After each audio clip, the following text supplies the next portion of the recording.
you're frightened by something, you want more security. When you don't have enough money, you want more money. When your freedom feels impinged upon, you want more freedom. Life just produces for you these personal clarifications of what you prefer. And most people don't understand the importance of that, because so often you've taught yourself or been taught by others that your opinion doesn't matter, when it most certainly does matter. And through the whole process of life, you've been creating this vibrational reality that really is who you really are. Because you can't have an experience, you can't perceive something and then prefer it to be better without it becoming better, and without the larger part of you becoming better in relationship to that. You keep evolving. Step one just insists on your evolution, and your inner being, who remains non-physically focused even while you are here in this physical body, takes the new bounce, so to speak, and becomes the new evolved version of what you have asked for, which is what gives you the vibrational comparison or measurement, which is why your emotions work the way they do, so that you can feel how well you're doing in your day-to-day thoughts now with your new and improved. It's always improved, but let's call it the evolved version of you, the more version of you. Are you keeping up with you? Yeah. So there's this me that is a greater potential and possibility than what I'm currently Yes, expressing. that's true, but there's something that we can feel from the vibration of you that we really want to clarify, because you're not the only one that is feeling this. So let's just chew here for a moment, because this is really essential to everything that we've been talking about already here today. This is essential to everything. Well, I'm glad I brought it up. We are too. We are too. You were source energy before you came into this physical body, but you came into this physical body with knowing and intention. And as you move around in your physical body, you cause the whole of you to expand, just like you knew you would. Now, when we began flowing through Esther and coming to gatherings like this and feeling the vibrational texture of your understanding, think of the word understanding. What understanding means, what knowledge is beneath where you're currently standing? What do you understand? And most of your understanding was missing, because most people did not have a keen sense of how you and your physical body fit into the greater scheme of things, how you fit into who you were before you were in this body, and how you fit into what that energy is now, and how you will fit in when you leave this physical body and return. In other words, we wanted you to understand the relationship, this ongoing eternal being that is you. So we began talking about the physical you and the inner being you, and we talk about the physical world and the non-physical world, because we wanted to get your attention about the existence of both, so that we could cause a blending or a melding, a conscious understanding within you of how it all fits together. But the reality of it is, the true universal eternal reality of it is that you can never separate yourself from you. But in understanding the whole of who you are, then you can have a more satisfying experience in this phase of your conscious evolution. Now, most humans, especially at the time that we began flowing through Esther, had such a distorted view of what physical life on planet Earth even is about.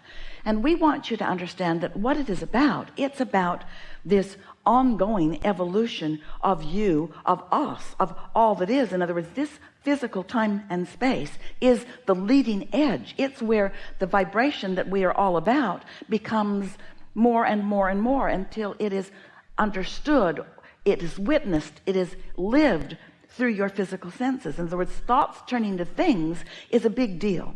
Now, most of you want to say, well, we all knew that, Abraham, because we live here in this real world, and that's why we want to talk to you about how to get real money out of the whatever kind of vortex it is into the real bank. We want to turn things into reality, and we want you to too, because that's where the true pleasure comes from. But what we are getting at with all of this is that you can never cease being all that you are. And the more you understand the different vantage points of who you are, then the easier it is for you to meld the two and then live more happily ever after as you're here in this body, moving through day after day after day. So we're just going to give a brief explanation of that. A new one that you haven't heard from us in this clear way before. So you were non-physical, blah, blah, blah, blah. You came into this physical body, blah, blah, blah. You've mixed it up, blah, blah, blah, blah. You rockets of desire and go to the vortex, blah, blah, blah. You've already heard that. Book after book after book about that. And so now you stand in this now moment. And the only question that we think is pertinent to any moment in time is, how much is this human personality of me in vibrational sync with the greater part of me that has evolved so much? In the receiving mode, how blended am I with the whole of me? How much of that understanding, how much of that whole of me am I allowing to be present in this moment? How in the receiving mode am I? How in vibrational sync with who I really am I? How good is my timing? How great is my clarity? How vital and alive am I? How much of this potential blending and beingness am I in this moment allowing?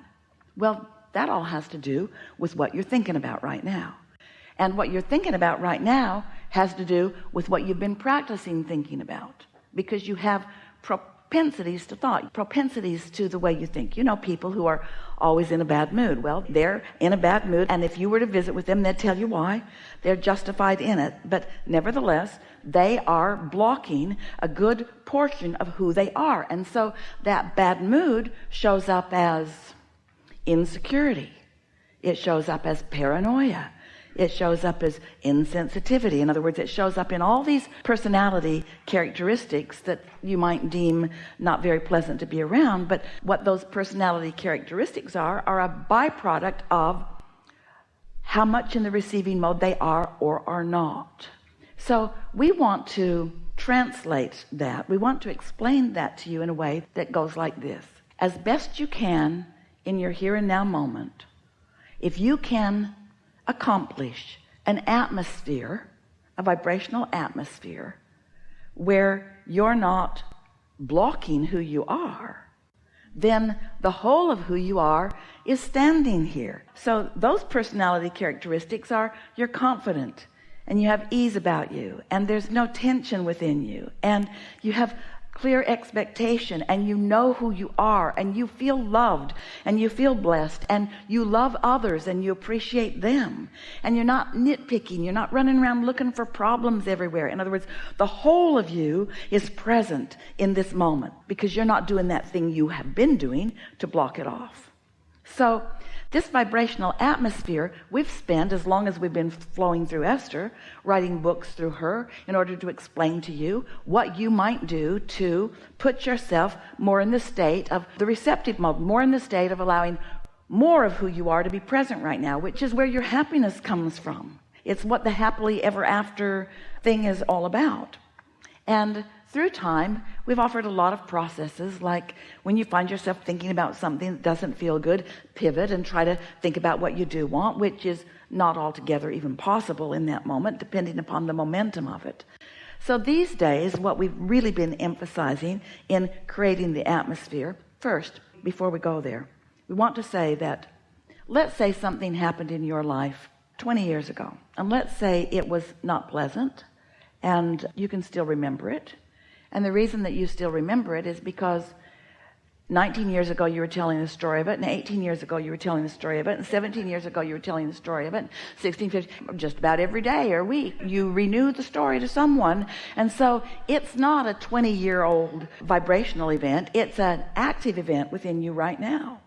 And it has been a source of you not letting in some things you want all that time, which makes you want to blame the event. And we just want to say to you, it's active in your vibration because you're thinking the thought, and nobody else is thinking the thought in you. It's the thought that you're thinking, and if you weren't thinking that thought, chances are nobody else would be thinking that thought, and that vibration would become inactive, and therefore not a player in your vibration, and therefore not a hindrance to what you ask for today. So what we just said to you is, so let's say you're moving through life today and you come to a realization that you really desire something, and you've got a really active desire about something that's in your vortex, but you don't realize that that event that happened 20 years ago that you keep renewing is right here in the way of this new idea, and it doesn't need to be. You could have a clean slate today. You could be standing in your now because because your inner being has been the clarifying process for you all along. When you lived something you didn't want, you threw a rocket of desire into your vibrational reality, and your inner being stands there with it, not literally, but knows it, bees it, focuses upon it, offers a vibrational equivalency of it, stands as the guiding light for you to find the vibrational resonance with it. What we're saying to you is you do not have one valid excuse that you are not right now living every single thing you want. You don't. But the thing you do that keeps you from living everything that you want is that you have these old beliefs that you keep dragging forward, and you think that they are unimportant. Sometimes they're humorous stories, sometimes they are dramatic stories. Often you use them for entertaining purposes, but mostly you use them because at some level of your being you know that there's something about that is in the way now. So you keep wanting to expose it, and every time you do, it gains a little momentum. It just keeps coming with you. Now the good news is it also keeps causing you to create a really beautiful, improved reality that you don't ever let manifest, because those thoughts can't turn to things because you keep turning those thoughts to the things. You see, you get to decide which of the thoughts about your life that you get to turn to the things. And so if you're telling stories that are not satisfying, Esther's got one. She's got a floor in a house in Del Mar that is not pleasing to her and hasn't been for the entire 8 or 9 or 10, however many years it's been sitting there. Jerry and Esther chose the perfect tile. It was so beautiful. And when they came to their finished floor, they were told, well, we couldn't actually get that glazed tile, so we put this down. We'll glaze it afterward. We'll seal it. Well, they did seal it, but it never looked as pretty. And the stuff kind of peels off, and it's really not pleasing to Esther, and hasn't been for all the years she's been telling the story. And even though she's in a perfect position, she's hardly ever there, she could just call someone, have them clean out the furniture in that house and replace that floor, and next time she goes there it could be perfect. But she can't let that happen because the vibration of that floor is stuck in her vibrational craw. If you were to visit her at that house, she would say, come in, it's such a beautiful place except the floor. Then she would tell you, oh, you should have seen the original tile the way it was supposed to look. They couldn't get it. They were in a hurry. They put this down, didn't ask us. Then they tried to seal it. It looks crappy. Look under the table where the chairs have dragged around. Look out on the patio where the rain has dripped. It's dissolving. It's just dissolving out there. Yep.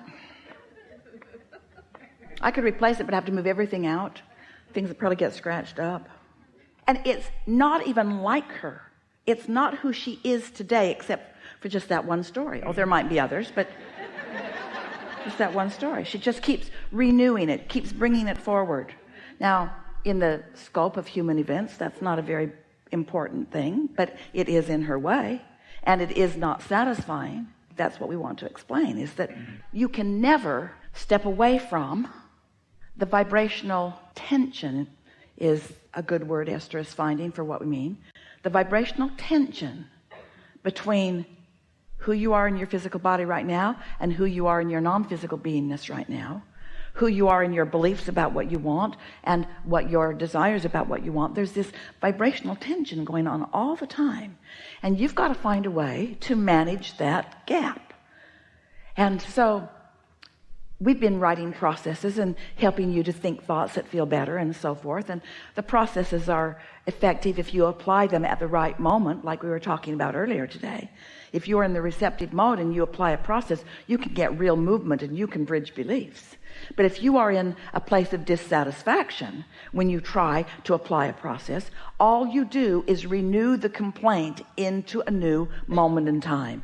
And that is the simple reason that you're not having more quick manifestations. We heard you laugh when we asked you, do you know what you want? And do you believe that your belief is in vibrational alignment with what you want?